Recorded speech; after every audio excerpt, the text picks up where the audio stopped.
I mean, there's two outcomes that are going to happen on 3rd and 1. You're either going to make the play or not, and the ball's either going to be converted for first down or it's not. You have to have faith in the call you make, have faith that the guys are going to execute it. We walked through the play, we repped the play, we felt good about the play. And when you have, again, when you have the team like we have, the defense, we're built on next play mentality. So anytime we do stuff like that, my thought is always, if it doesn't work, our guys will go out and make it right and just be positive about the whole thing. So, I don't think too much more than that about the play. How about the 3rd and 5 play in the Grey Cup? Was that your mentality as well? Well, at the end of the day, we had talked about that one as well. So, again, you have to have faith in your team and faith in your guys. Of course. And that's ultimately what it comes down to. I mean, pressure is what you make of it. If you just concentrate on each play and not worried about the outcomes and just worry about execution, I think you stop thinking about all those scenarios of negativity that could happen.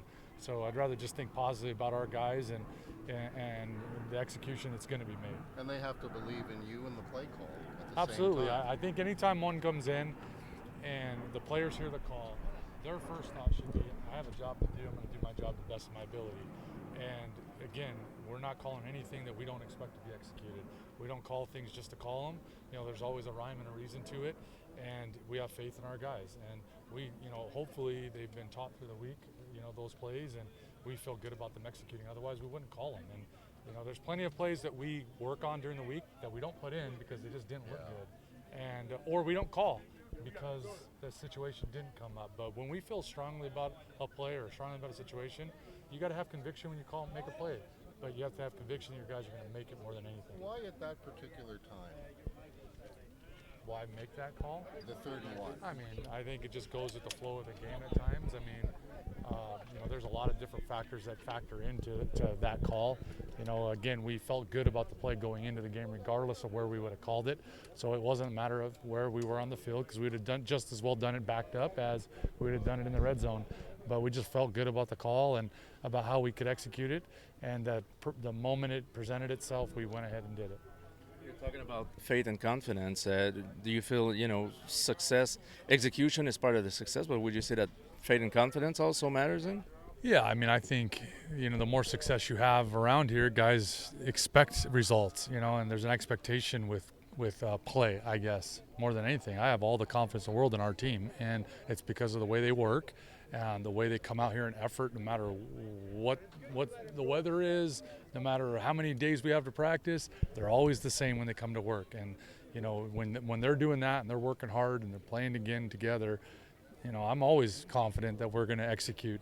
And we talked about today, they're professionals. They're going to make plays too. But it's the idea that you forget the play and move on to the next one very quickly with the expectation that the next one's going to be made or an opportunity for us to make a play. Spieker had I don't know if it's a career game for him, but certainly close to it. Is there any plan to get more involved? Well, I mean, we involved during our game planning process. We involved everybody. We try to get everybody involved. The defense generally dictates who gets the ball more often than not, or more than the others. Just so happens this game, Cole, there was a number of plays called for him, and the defense dictated the ball would go to him, and he made the most of every opportunity. I think every single one of our receivers is capable of that type of game. It's just a matter of when it happens. So, but I tell you what, it's an unselfish group that we have because it doesn't matter who's in there, who's making plays. They're all excited about the guy that's making them, and no one was happier than our receivers for Cole in this game. How do you keep them angry with the success streak and everything? Make sure that they stay on. Well, again, I think we have a process. We're a process-driven team. We come to work. We know the schedule. We give it to them, far in advance. And what we tell them is, we want you to enjoy coming to work every single day. We want you to enjoy your days off. When you come to work, though, it's enjoying the company, wanting to connect, but wanting to work and compete. And as long as we do that with the time allotted and we don't waste a minute in our room, we expect to have success. And so with that, numbers will grow and expectations outside of our room will grow and people will look ahead, but we don't. We just stay grounded and stay focused on task at hand. And I think as long as you're preaching that, and the guys understand it, we don't change who we are each week. We don't talk about different things. We talk about the exact same things every single day in our room, just different examples of it.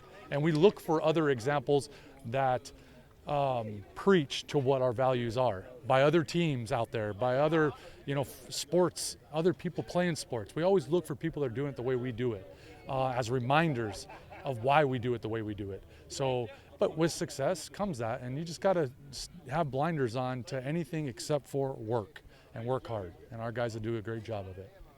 It looks like on defense, every time you plug a new player because of an injury or whatever reason, he seems to perform. This week at GCA with 2 sacks during the game, Titus Wall also making plays.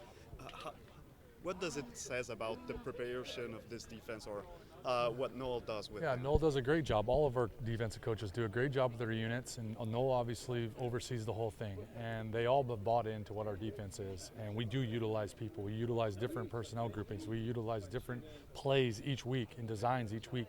And there's a lot of studying that goes into it, a lot of teaching that goes into it. But you got to have a certain ability, a certain toughness, and a certain effort to play on our team on defense. And when you have those attributes, the expectation is you can go in there and play. And we've been able to do that very successfully because of the way we coach it, the way our guys play it, and also it's a group. It's a group effort. So it's not just one guy doing it. It's everybody teaching each other and coaching each other throughout the week, which is just awesome to see. Will there be plays for Wesley Sutton? Well, we'll see. What did you think in the huddle when that play was called? Yeah, I was excited once we called that play, and then we got the right coverage. And Toronto lined up. They all kind of pressured, and they didn't expect it deep, especially on a 3rd down. That was a risky call, but I think it was a good call. And then Caleb make a great pass, able to score and finish. You were not surprised to be that open because you get open on every play, right? Right. I was a little. I knew I was going to be open because I knew they'd bite on it, but. So you're open on every play, and they just don't throw to you enough. No. I was a little surprised for sure. What are you thinking when a receiver's that open and the ball's in the air? Yeah. What's going through your mind? Sometimes those catches are harder because you got the pressure on, you're wide open, you're not used to it. You're used to catching in front of somebody or someone trailing you. So it's a little different, and it feels like the ball hangs in the air for a little longer. So definitely have to be locked in and finish that catch. I don't know if it was a career game for you last game, but pretty close to it. Are you hoping this is a sign of things to come this season? Or? Yeah, I'm just glad I can make the plays that were called upon me and that my coaches trust me. And we're super deep at receiver, and we got a lot of guys that can make plays and step up on each game day. Have the first 4 games then, or the first 3 games rather, been difficult, being kind of an afterthought? As long as we're getting the wins, that's really all that matters to me. I'd like to help and contribute in any way I can. So if it's blocking or making catches, I'll do what's called upon me. How did you get up from that hit in Edmonton? I thought your career was over. Yeah, it was just wind knocked out of me, so I was lucky and blessed. That was all. That was the injury, and was able to pop back up and finish that game. I've asked you this before, but why does this seem to only happen to you? Sometimes I don't know why big hits just attract me, but that's just part of the game. So there's suicide passes from the quarterback. No, I'm not blaming Cody. Definitely not. It's just part of the game. It happens. So. How much did that one hurt? That one hurt a little more than last year's Toronto one, so definitely stung, but luckily trainers took care of me and were able to get me back out there. What is the success of that offense this year if you compare to last year? I think we're just building on our chemistry together and working together, and we just bounce off each other's confidence and really be able to step up whenever your number's called.